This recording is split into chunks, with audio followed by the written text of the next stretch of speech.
You remember that time in the first Venom movie when there was a conversation about God, right? No? Well, if you don't, there's a reason for that, and we'll get to that in a minute. So make sure you stick around for the free offer at the end. But first, let's explore the scene. Carlton Drake, CEO of Life Foundation, is testing symbiotes. He's about to release one on a man named Isaac. And to ease Isaac from the tension, he starts talking to him about the biblical story of Abraham and Isaac. Put me through.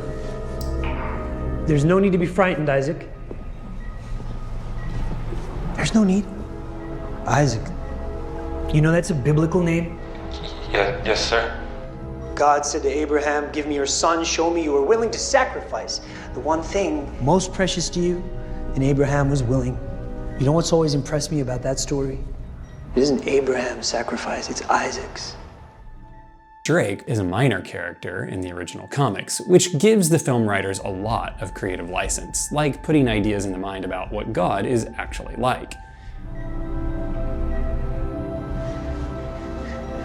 Now, I don't know what kind of God would ask that of someone, but it doesn't change anything for me. Isaac is still the hero of this story. It was common practice for the nations surrounding Abraham to sacrifice their children, which is what makes this request so puzzling. It's this next part which really starts to bring the theological questions to the surface. Look around you. Look at the world. What do you see? War, poverty, a planet on the brink of collapse.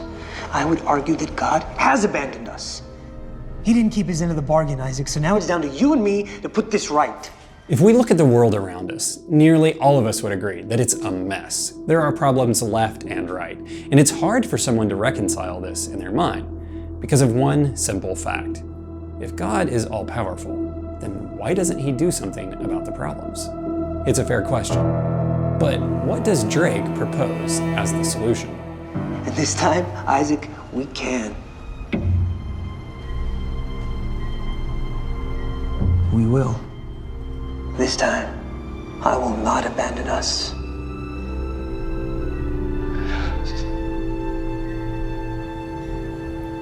At first, it appears that Carlton is placing himself in the position of Abraham, about to sacrifice his Isaac, but he actually makes himself out to be God when he says, I will not abandon us.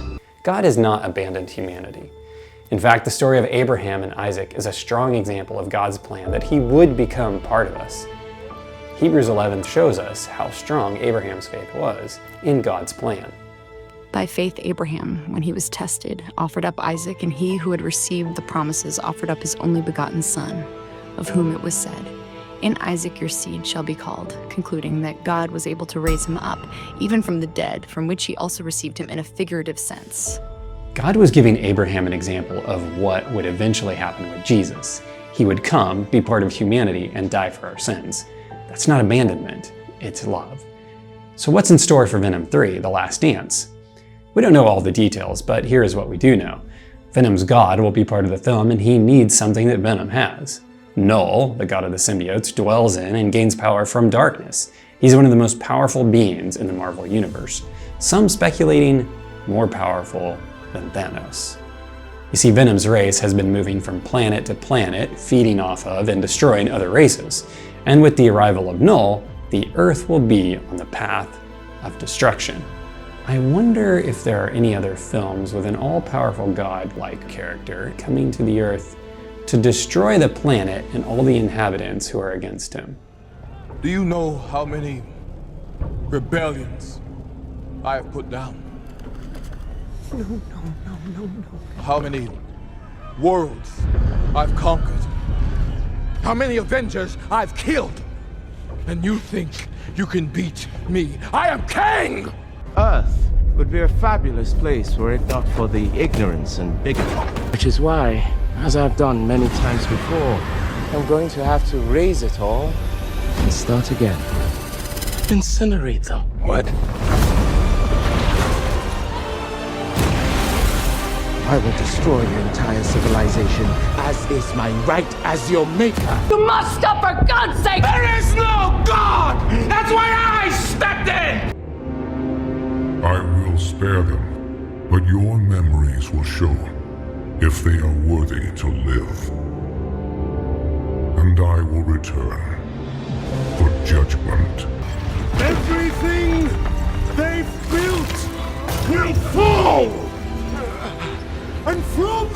ashes of their world, we'll build a better one!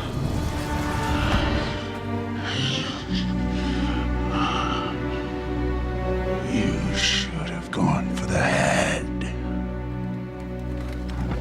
Now, maybe you've never seen this pattern and you're wondering why you don't always pick up on those conversations about Christianity and its theology in popular Hollywood films.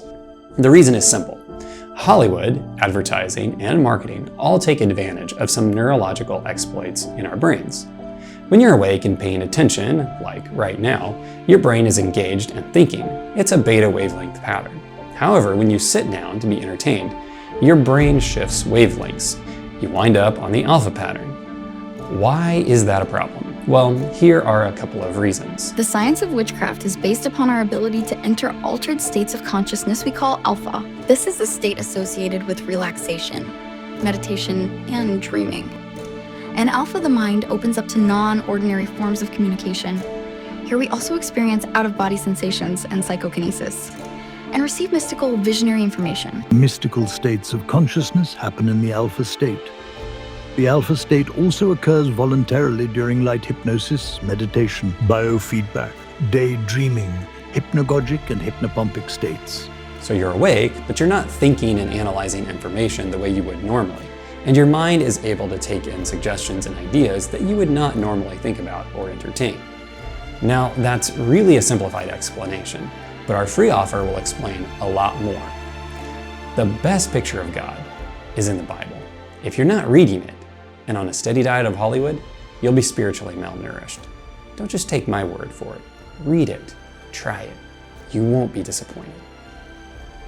If you want to learn more about how your brain works in regard to media, check out our documentary, Pseudology, The Art of Lying on Vimeo. The link is in the description below. You can watch it for free for a limited time using the code VENOM.